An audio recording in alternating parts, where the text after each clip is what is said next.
ঋণ খেলাপি কেউ যদি নির্বাচন করে ফেলে বা নির্বাচিত হয়ে যায় এবং তার বিরুদ্ধে আদালতের যদি কোনো নিষেধাজ্ঞা না থাকে, তাহলে তো তিনি শপথ নেবেন, এটা তার অধিকার।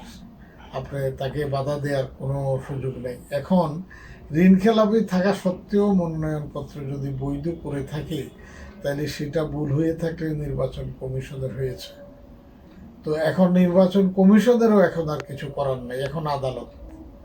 তো এখন যদি ভবিষ্যতে আদালতে যায়, আদালতের ভিন্ন কোনো নির্দেশ থাকে, তাহলে তখন আইন অনুযায়ী সিদ্ধান্ত হবে। কিন্তু আপাতত ওনারা শপথ নিতে কোনো বাধা আছে বলে আমি মনে করি না। আর যে দুইজন মামলা আছে সেই দুইজন তো পারে নাই।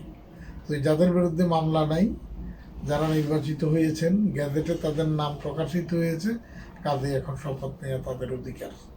না, তো কিন্তু নির্বাচন কমিশন তো করে দেয় সেটা, তারা তো গ্যাজেট করেছে, তারা তো গ্যাজেট প্রকাশ করেছে। তো কাজেই এখন মনে করেন পরে যদি নির্বাচন কমিশনও সেটা খতিয়ে দেখতে চায়, তাইলে পরের ব্যাপার। কিন্তু আপাতত যেহেতু কোর্টে কোনো মামলা নেই, নির্বাচন কমিশন যেহেতু গ্যাজেট প্রকাশ করেছে, কাজেই এখন শপথ নেওয়া ওনাদের অধিকার, এতে আপত্তি করার কোনো সুযোগ নেই। আইনের ব্যত্যয় যেখানে আছে, তিনি তো নির্বাচন করার সুযোগ পাওয়া উচিত না, তিনি যেই হন, তিনি ব্যবসায়ী হন বা অন্য যেই হন। আর আমি এটা গত 1.5 বছরে বা গত 10 বছরে আমি লেখালেখি যখন শুরু করেছি রিটায়ার করার পরে, আমি আমার 17 লেখায় বলেছি যে আমি মনে করি আইন থেকে সদিচ্ছা বড়। সদিচ্ছা না থাকলে আপনি যত রকম আইনই করেন, এটাকে ব্যত্যয় ঘটানোর, এটাকে অমান্য করার একটা ফাঁক ফোকর বের করা সম্ভব হয়ে যায়।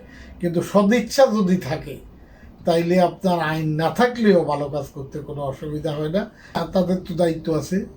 আমেরিকাতে, আবার আমি আমেরিকার প্রসঙ্গে আসি, সেখানে তো ইলেকশন সরকারও করে না, আইনশৃঙ্খলা বাহিনীও করে না, সেখানে ইলেকশন করে 2টা রাজনৈতিক দল। এখন আপনি ডেমোক্রেটিক পার্টি করেন, আমি রিপাবলিকান পার্টি করি। এখন যে ভোট কেন্দ্র, আপনি যদি প্রিসাইডিং অফিসার হন, আমি হব সহকারী প্রিসাইডিং অফিসার। আর আমি প্রিসাইডিং অফিসার হলে আপনি সহকারী প্রিসাইডিং অফিসার হবেন, আমরা এই 2 জনে ভোট নেব। সেখানে অন্য কোনো থার্ড ব্যক্তি আর নেই, হয়তো 2-1 ক্লারিক্যাল স্টাফ থাকলে থাকতে পারে। তো রাজনীতিবিদেরা হইলো আসল শক্তি। তারা যদি আইন মানেন, তারা যদি আইন অনুযায়ী চলেন, তারা যদি মনে করেন যে না আমরা কোনো অন্যায় পথে যাব না, তাইলে আর্মি, পুলিশ, অফিসার কিছুই লাগে না।